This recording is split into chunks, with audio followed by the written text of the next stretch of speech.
In this video, I'm recapping a dark supernatural thriller from 2005 titled Constantine.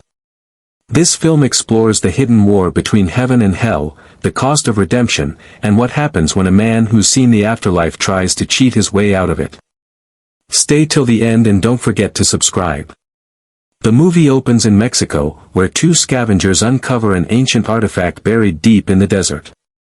From the moment it's unearthed, strange and violent events begin to follow, signaling that something powerful has been disturbed. This discovery quietly sets a chain of events in motion that will soon threaten the balance between heaven, hell, and the human world. We are then introduced to Los Angeles, a city that looks ordinary on the surface but is crawling with unseen forces. This is where we meet John Constantine, a weary and cynical exorcist who hunts demons living secretly among humans. Constantine isn't religious out of devotion. He's involved in this supernatural war because he has no choice. Ever since a near-death experience as a child, he's been able to see angels and demons in their true forms, hiding behind human faces.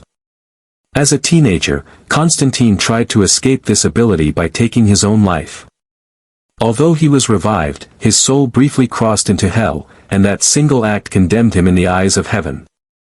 Now, even after years of banishing demons and protecting humanity, Constantine knows he's destined for hell when he dies. To make matters worse, he is dying.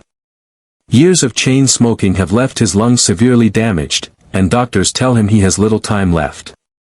Constantine spends his remaining days exorcising demons, not out of kindness, but in the desperate hope that his actions will somehow earn him a place in heaven. Constantine's routine life takes a turn when he's approached by Angela Dodson, a sharp and determined LAPD detective.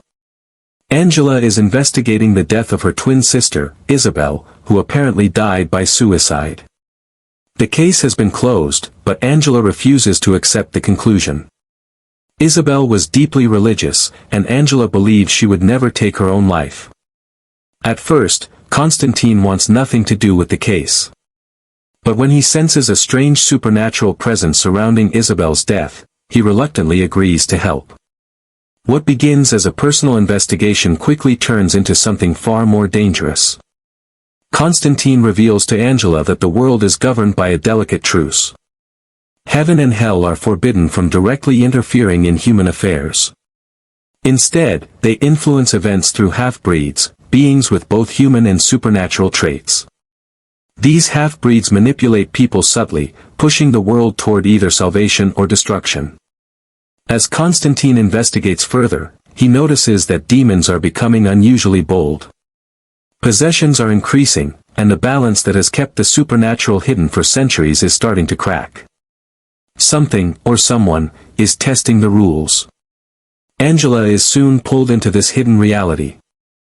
Constantine forces her to briefly experience the world as he sees it, revealing demons lurking just beneath human society. This moment confirms Angela's worst fears. Her sister didn't die by choice. She was targeted. As the investigation deepens, Constantine uncovers clues pointing toward a dangerous conspiracy involving powerful holy relics. The artifact found in Mexico turns out to be connected to a plan that could allow hell to manifest directly on Earth, something strictly forbidden by divine law. Behind this plot is the angel Gabriel. Unlike the traditional image of angels as protectors, Gabriel believes humanity is weak and undeserving of God's grace. In Gabriel's view, humans only grow stronger through suffering. By allowing hell to invade Earth, Gabriel believes humanity will be forced to evolve.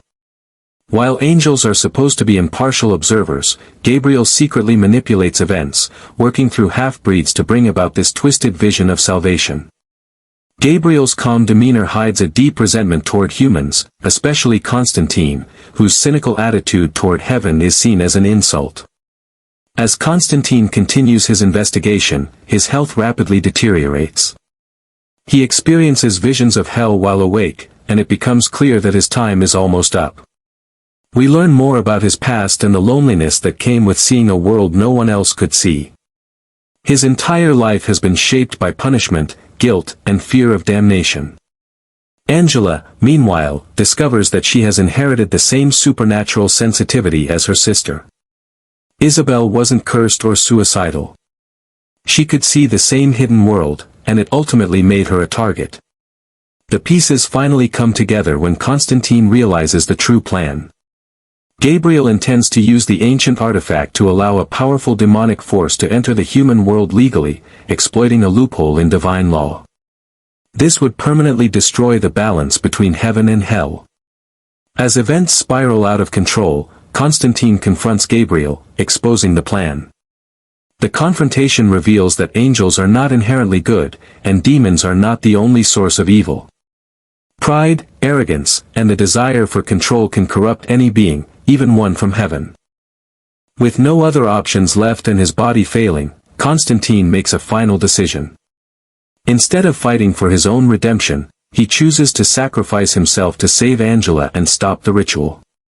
For the first time in his life, his actions are not motivated by fear of hell or desire for heaven, but by genuine selflessness. Constantine dies, and his soul begins its descent into hell. But this act changes everything. Lucifer himself appears, drawn by the claim on Constantine's soul. However, Lucifer realizes that Constantine's final act has earned him true redemption. Constantine no longer belongs to hell. Enraged but bound by the rules, Lucifer restores Constantine's life, heals his lungs, and sends him back to earth, vowing to one day claim him again if he falls back into sin. Gabriel is stripped of power and cast down, punished for overstepping divine boundaries. The supernatural balance is restored, and the immediate threat to humanity is ended.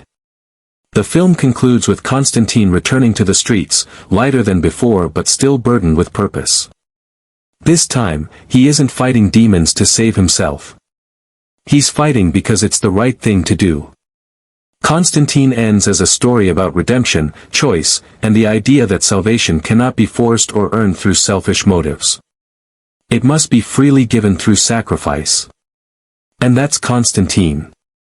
If you enjoyed this recap, let me know in the comments what you think about the ending.